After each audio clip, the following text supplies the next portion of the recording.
Hey everyone, welcome back to another episode of the podcast. I am Alex, and as always, I'm sitting here across from my wonderful co-host, Sophia. How are you doing today, Sophia? Hey, Alex. Honestly, I am doing pretty good, but to be completely candid with you, I have been staring at the cloudy gray skyline outside my office window all morning, daydreaming about ditching the city and escaping to the east coast of Taiwan. Oh man, do not even get me started on that. Every single time I board the train and head down to Hualien or Taitung, there is this almost physical sensation of relief. The second the train emerges from those long mountain tunnels and you see the blue horizon of the Pacific Ocean, it feels like a massive, invisible weight just slides right off your shoulders. Exactly. And what's super fascinating is that this is not just a temporary holiday feeling for weekend tourists.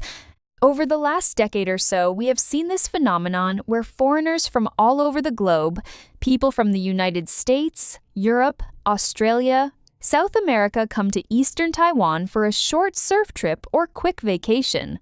And then something inside them just snaps in the best way possible. Right. They go back to the city, pack up their belongings, terminate their rental leases in Taipei, London, or New York, and relocate permanently to these tiny coastal villages in Hualien or Taitung. They literally build a completely new life from scratch, right by the ocean. So today, we are going to do a real deep dive into this concept. We are calling it the spiritual sanctuary on the Pacific border. We want to break down the unique local souls of Hualien and Taitung, compare their geographic and cultural personalities, and explore why this stretch of coastline offers foreign expatriates a sense of raw, primal freedom that feels almost impossible to find in modern metropolises. I really love that term, raw, primal freedom. But before we get into the heavy philosophical mindsets, Sophia, let us break down the physical landscapes and local vibes of these two regions. Because even though people often lump Hualien and Taitung together under the umbrella of Eastern Taiwan, they are actually very different in geography, atmosphere, and lifestyle, right? Oh, absolutely. They have totally distinct spirits. Let's start with Hualien. Geographically and visually, Hualien is all about epic drama, massive vertical scale, and sheer grandeur. Think Taroko Gorge and the Qingshui Cliff colossal marble cliffs rising out of the crashing waves. The physical distance from the mountain peaks to the ocean floor is so short that it creates this majestic, solemn, almost sacred atmosphere that humbles you instantly. Yeah, it makes you feel tiny and grounded all at once. And that imposing natural backdrop really influences the resident community and lifestyle.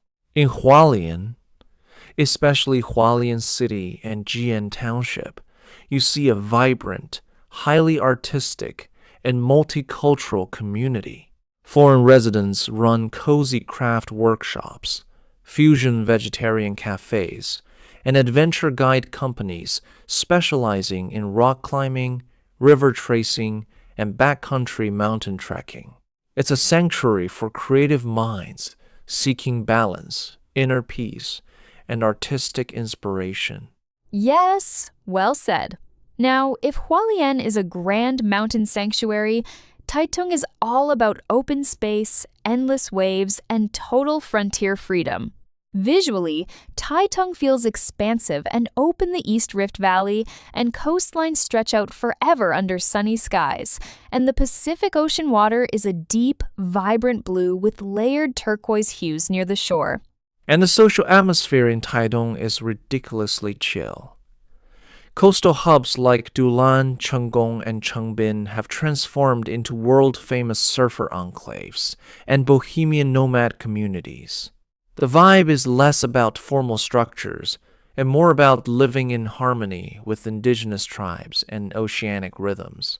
If Hualien gives you spiritual balance and artistic focus, Taitung gives you the freedom to break away from societal expectations and rules.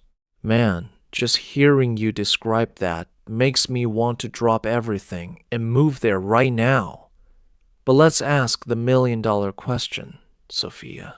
What is the real psychological trigger that causes someone to give up a high-paying corporate career or a predictable urban life to settle down in a small East Coast fishing village? Well, I think the fundamental turning point starts with how they redefine the concept of time.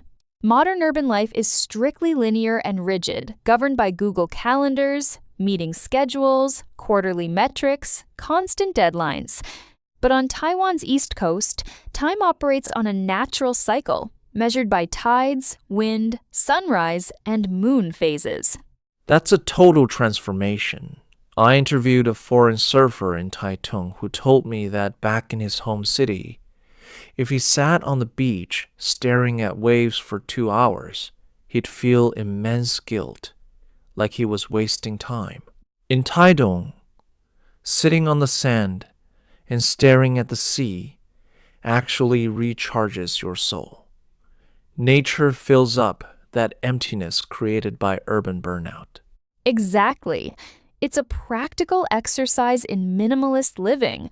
In big cities, high housing costs and endless consumer marketing trap people on a hamster wheel. But in Chenggong or Changbin, all you need is an old motorcycle, a surfboard, and a simple rented house near the coast. Monthly costs plummet, but quality of life skyrockets because you reclaim sovereignty over your daily time. Reclaiming sovereignty over time, that's brilliant.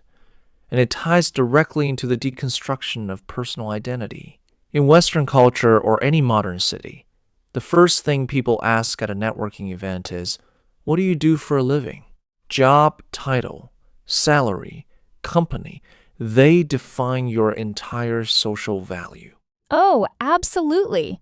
But on the East Coast, nobody cares if you were a corporate attorney, software developer, or marketing director. When you walk to the beach, people don't ask for your business card. They ask, how are the waves today? Or, did you see the starlight over the ocean last night? It strips away all those heavy societal labels, offering a deep emotional sanctuary for anyone recovering from career fatigue. And speaking of the water, we really need to dive into the unique local surf culture, because it's completely different from places like California, Hawaii, or Australia. Oh, totally. In many international surfing destinations, the environment can be hyper-competitive and exclusive, with a lot of territorialism and jockeying for position. Right. But along the coast of Donghae, Dulan, and Wushibi, the surfing scene is gentle, inclusive, and community-focused. Foreign surfers are often shocked by how welcoming the local Taiwanese surfer community is. It's not about showing off. It's grounded in mutual respect for the Pacific Ocean. There's a real philosophy in that. When you surf, about 90% of your time is paddling out, sitting quietly on your board, and waiting for the right waves. That waiting period forces your mind to slow down and align with the water's movement. It becomes a kind of active meditation, what many locals call surf zen. Surf zen. I love that. You're forced to surrender the need for control to something greater than yourself. That humble mindset aligns perfectly with the local indigenous cultures, especially the Amish tribe, who call themselves the Pangcah. Yes! The cultural exchange between foreign expats and indigenous wisdom along the East Coast is profound. Western society operates on conquering nature, but the Amish worldview approaches the ocean with gratitude and reverence. They have a concept called pakalaway, which means gathering only what you need for today and expressing thanks to the sea for its gifts. That sustainable, modest relationship with the environment is eye-opening for foreigners from hyper-capitalist societies.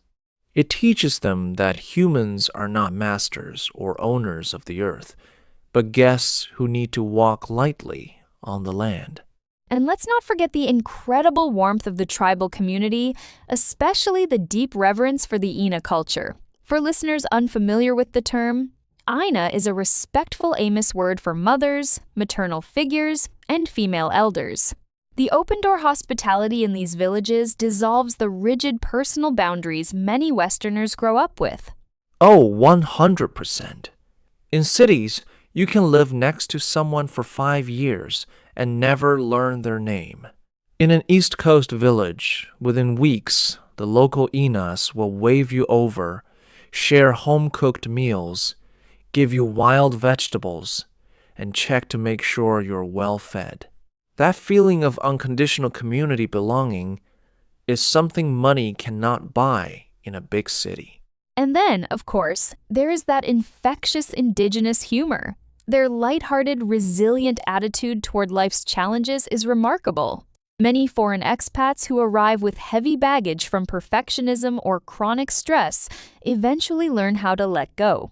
They realize life does not always need to be micromanaged. Sometimes you just need to laugh, share a drink with neighbors, and trust things will work out.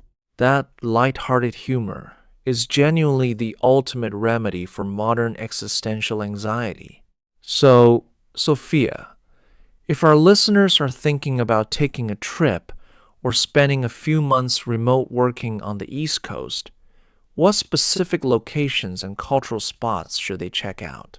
If you are looking for a harmonious mix of dramatic mountain scenery, artistic vibes, and eco-friendly living, set up camp in Hualien.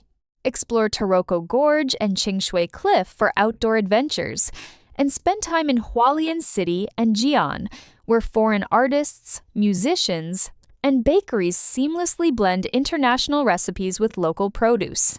And if you want pure, unfiltered bohemian freedom and ocean life, drive south into Taitung. Your first stop should be Dulan Village, centered around the Dulan Sugar Factory art space.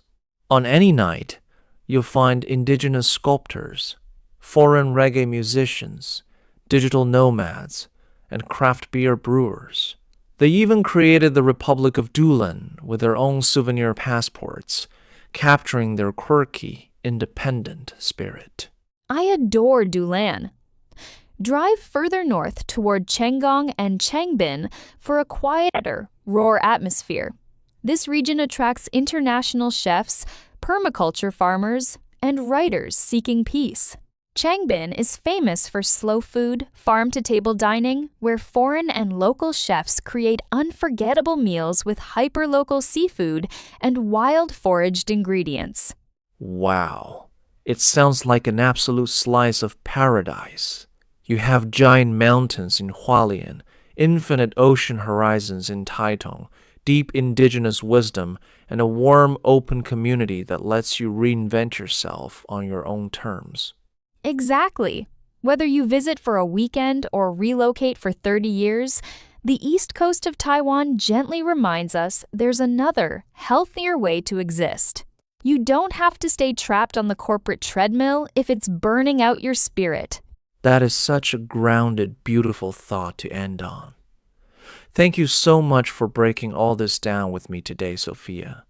It was an absolute blast. It was my absolute pleasure, as always, Alex. And to all our awesome listeners tuning in, thank you for spending your time with us. Check out our episode description for key vocabulary terms and expressions from today's conversation. Until next time, stay curious, keep exploring, and maybe we'll see you catching a wave on the beaches of Taitung.